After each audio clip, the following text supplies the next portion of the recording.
Today we're going to be talking about different types of documents that you need for your pest control business, specifically if you are in the Texas area. If you're new to me and wondering who the heck is this guy, my name is Griffin. I'm the owner of the company Preferred Pest Management.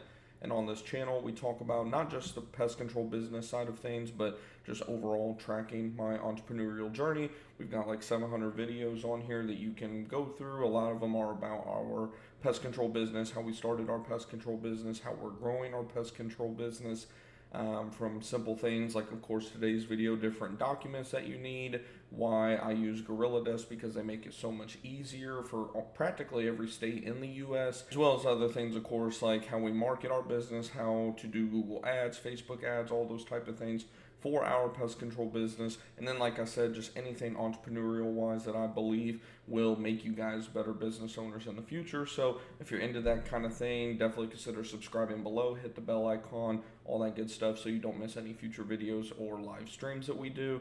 And with that, we'll just go ahead and hop right in. Before we get into it, of course, you guys have been tuning in for a while know that we had our inspection with our Texas Department of Agriculture inspector for the first time since we've been in business. Good news is we passed with flying colors. She found absolutely nothing wrong with how we're doing everything, so that of course was great news. She gave me a couple pointers on some things that I'll do another video on for you guys, just on, you know, an overall overview of my first inspection, because it's definitely, looking back on it, it's not something I believe you guys really need to overly worry about. I worried way too much about it. She could even tell. She was like, yeah, no, you don't need to show me that, don't worry about this, don't worry about that. Like, it was super laid back. So definitely video you guys want to keep an eye out for here in the next few days or so. But with that, we'll finally go ahead and just get right into it. As you can see here, we're in our Gorilla Desk dashboard. Underneath, I made a customer dummy account for myself to do these type of, you know, presentations for you guys on YouTube and podcast and all that type of stuff. So you can do things like, of course, adding a plain graph. These are all just primarily Texas ones that I've added into my account specifically. They have them for practically every state that you can think of that, you know, you can do pest control services in the US. And a lot of these you don't even need. These are just ones that you can use. The main ones that you're gonna need for your pest control business, specifically if you're, of course, in the state of Texas, is going to be the Texas Sub Disclosure Estimate, as well as the Texas Service Agreement. And then, of course, if you're doing any WDIRs, you need to make sure you're using the most updated WDIR T-5. Those are the most important ones. And then, of course, you have pre-construction as well as post-construction disclosure agreements. Then, of course, for your pest control service agreements, this is more so if you're trying to build a company where you can show a company that may want to buy your business later on down the road that, hey, we have these service agreements on file. Here is literally how much everything is worth on paper. You want to keep track of that through your service agreements. You don't even have to word it as a contract for your customers, of course. That's a big thing that we tell people. We tell them, look, if you're paying for a year up front, obviously you're locked in for a year because you're locking in your price for a whole year.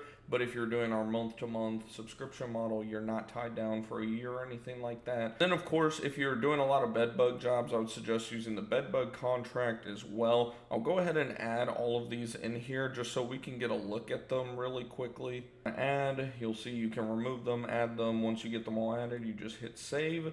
And then from there, you know, if you don't want to mess with anything for now, you just know you're going to need to, you can save it to the account. Or, you know, of course, you can go back into the Documents tab.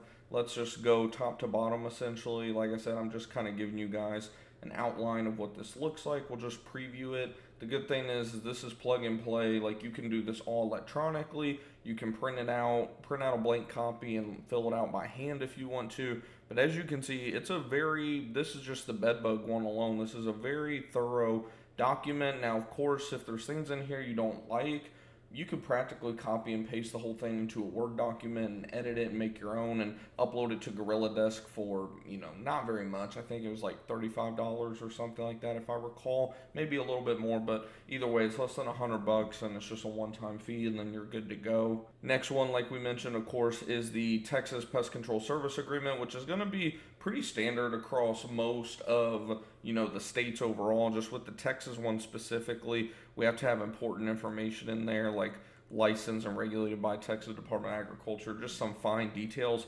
But overall, this is going to be relatively the same across the board. You're going to have a good little amount of, basic coverage, expanded coverage, some different things that, is it monthly, quarterly, all of that good stuff. And then what we'll do as well is we'll go ahead and put on here, of course, they're allowing us to charge with a credit card. We'll put in there, say, for example, if they're paying month to month, we'll put whatever they're paying up front, and then the sales tax, of course, and then where it says regular service charge, we can actually scroll down and show you guys kind of what it looks like. So whenever you're actually putting that in here, of course, sales tax, regular service charge, we would just type in, for example, $39 per month plus tax on, and then, say it's the first of the month, we would just say first. And then sales tax, you just put whatever the sales tax is, $333, for example, per month first.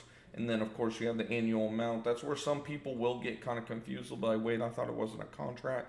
You just reiterate to them it's not a contract. If you look through the terms and conditions, you can cancel the service as long as you let us know within 30 days or whatever the case may be. And I even tell them as long as you let us know by the end of the month, before that auto pay kicks in, then we'll go ahead and get that canceled out for you. Next thing, of course, is your subterranean termite. This is actually the pre-construction.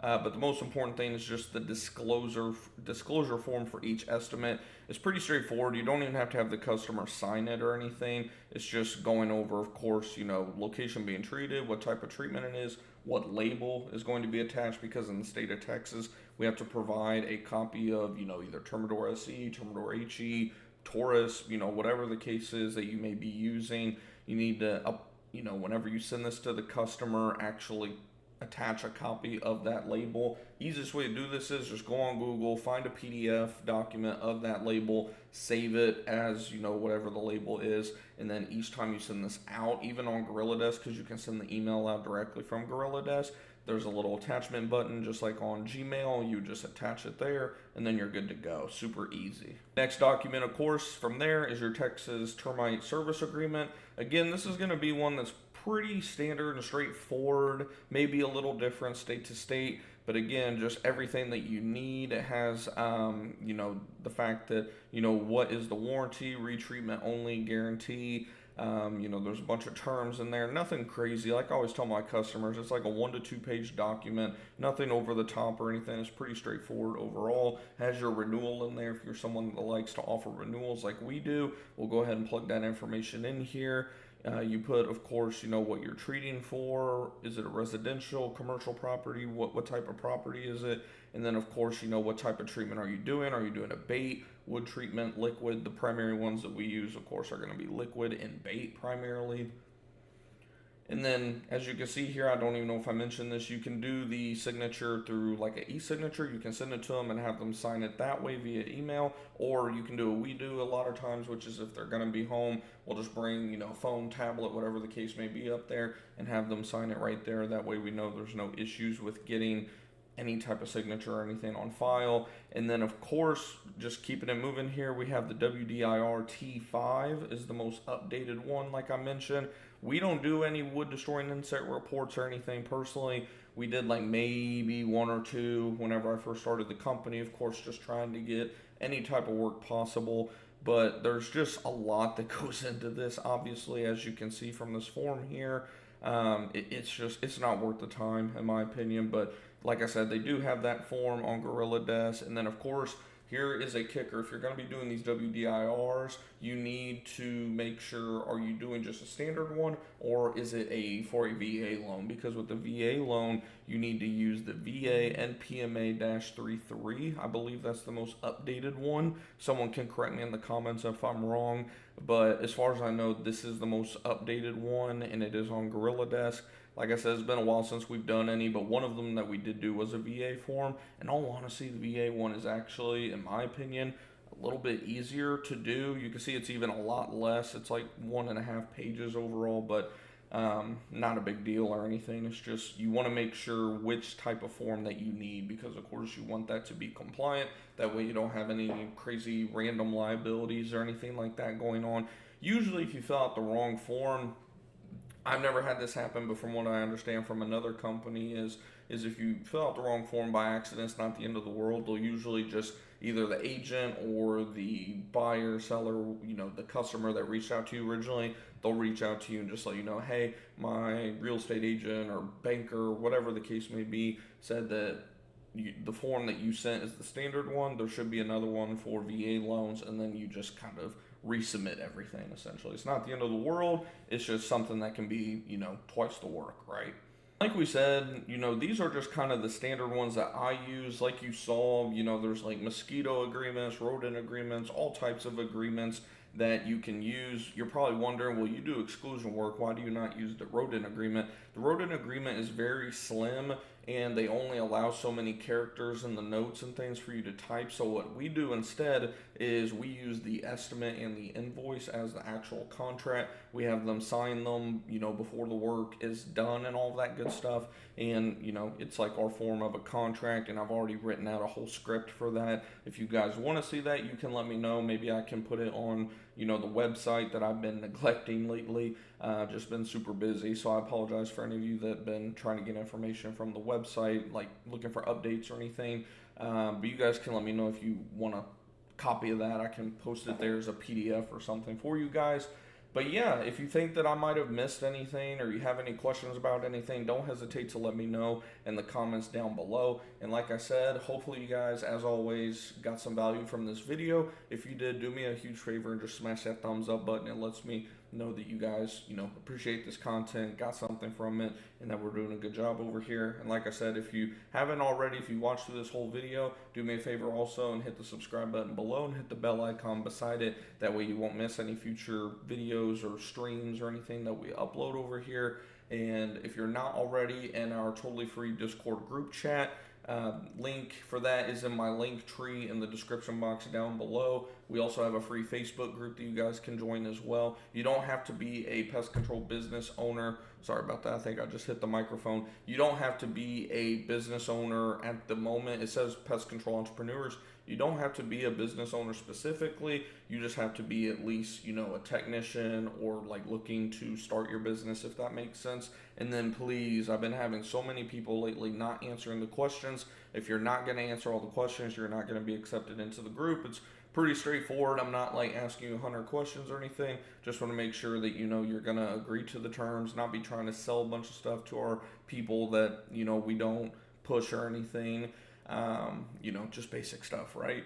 But I've been having some people do that lately. But yeah, gonna go ahead and wrap this one up. Hopefully you guys have had a great week. I appreciate you all. And if you have any questions, shout them out. Otherwise, I'll see you guys in the next one.